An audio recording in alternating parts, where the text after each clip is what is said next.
আপনি কি জানেন এই ৫টি খাবার গরম করে খেলেই লিভার ক্যান্সারের ঝুঁকি আকাশছোঁয়া হয়ে যায়? লিভার আমাদের শরীরের সবচেয়ে পরিশ্রমী অঙ্গ।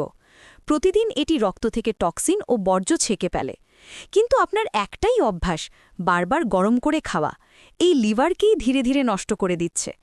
বিশ্ব স্বাস্থ্য সংস্থার তথ্যে প্রতি বছর প্রায় ৯ লক্ষ মানুষ মারা যান লিভার ক্যান্সারে, আর এর বড় কারণ পুনরায় গরম করা খাবার। খাবার গরম করার সময় তৈরি হয় অ্যালডিহাইড, অ্যাক্রিলামাইড, নাইট্রোসামিন নামের বিষাক্ত রাসায়নিক, যা লিভারের কোষ ধ্বংস করে ও ক্যান্সারের ঝুঁকি বাড়ায়। চলুন দেখে নেওয়া যাক কোন ৫টি খাবার সবচেয়ে বিপজ্জনক। ১. ভাত। ঠান্ডা ভাত গরম করলে জন্ম নেয় ব্যাসিলাস সিরিয়াস, যা লিভারের জন্য মারাত্মক ক্ষতিকর। ২. আলু বা ভাজা খাবার।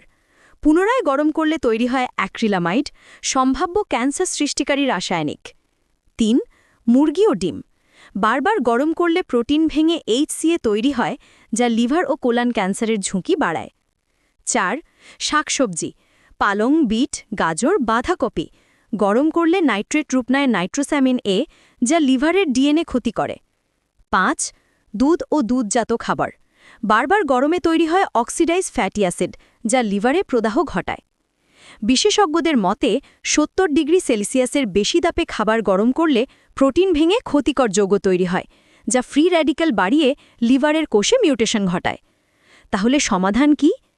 খাবার একবার রান্না করুন, টাটকা খান।